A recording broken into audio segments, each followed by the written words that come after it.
అందరికీ నమస్కారం. Welcome to Siri Raj food. నేను మీ సిరి. ఈరోజు మన వీడియోలో సరికొత్తగా మంచి స్వీట్ అయితే తక్కువ టైంలో అయ్యేలా తయారు చేద్దాం. టేస్ట్ కూడా చాలా అంటే చాలా బావుంటుంది. ఈ వీడియో మీకు నచ్చితే తప్పకుండా like, share and subscribe friends. దీనికోసం ముందుగా గ్యాస్ మీద కళాయి పెట్టుకొని 1 కప్పు పుట్నాలు వేసి పుట్నాలని దోరగా వేయించుకోవాలి. పుట్నాలనేవి ఎక్కువ రంగు రావాల్సిన అవసరం లేదు. లేతగా వేయించామంటే క్రిస్పీగా తయారవుతాయన్నమాట.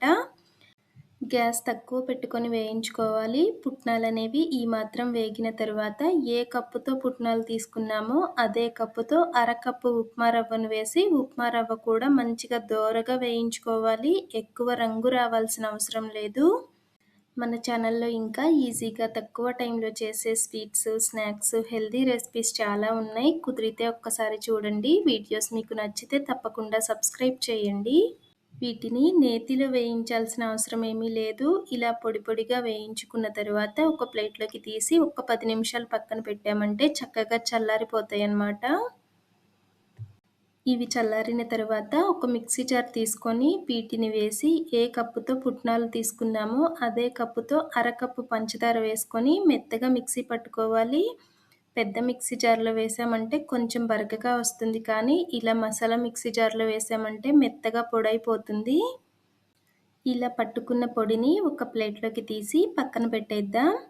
గ్యాస్ మీద కళాయి పెట్టుకొని ఏ కప్పుతో పుట్నాలు, రవ్వ తీసుకున్నామో అదే కప్పుతో అరకప్పు నెయ్యి వేసుకొని నెయ్యి బాగా మరిగించుకోవాలి. నేతితో చేస్తే తినము అనుకునే వాళ్ళైతే స్మెల్ లేని ఆయిల్ ఉంటుంది కదా, సన్ఫ్లవర్ ఆయిల్, ఫ్లేవర్ లేని ఆయిల్ వేసుకొని కూడా చేయొచ్చు.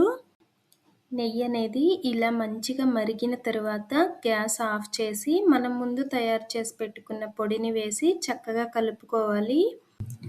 ఇలా కలుపుతూ ఉన్నామంటే స్వీట్ అనేది మంచిగా దగ్గర పడిపోతుంది. దగ్గర పడిన తర్వాత ప్యాన్ వేడికే పంచదార అనేది కరిగి మంచిగా క్రీమ్ లాగా తయారవుతుంది. ఇప్పుడు చూస్తుంటే కొంచెం గట్టిగా అనిపిస్తుంది కదా, గట్టిగా ఉంది కదా అని మళ్ళీ గ్యాస్ వెలిగించాల్సిన అవసరం ఏమీ లేదు. మనం మంచిగా కలుపుతూ ఉన్నామంటే స్వీట్ అనేది క్రీమ్ లాగా తయారవుతుంది. చూసారు కదా, ఇప్పుడు మన వీడియోలో చూపించిన విధంగా ఉంటే సరిపోతుంది. ఇలా అయిన తర్వాత కూడా 1 నిమిషం పాటు మంచిగా కలుపుకొని నెయ్యి రాసిన ప్లేట్లో కానీ లేదు అంటే ఇలా బటర్ పేపర్ ఉంటే బటర్ పేపర్ వేసి మనం తయారు చేసిన స్వీట్ వేసి చక్కగా సర్దుకోవాలి.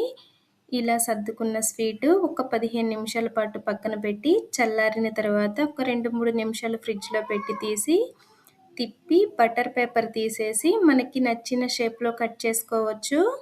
ఈ స్వీట్ టేస్ట్ అయితే చాలా అంటే చాలా బాగుంది. ఒక్కసారి ట్రై చేసి చూడండి.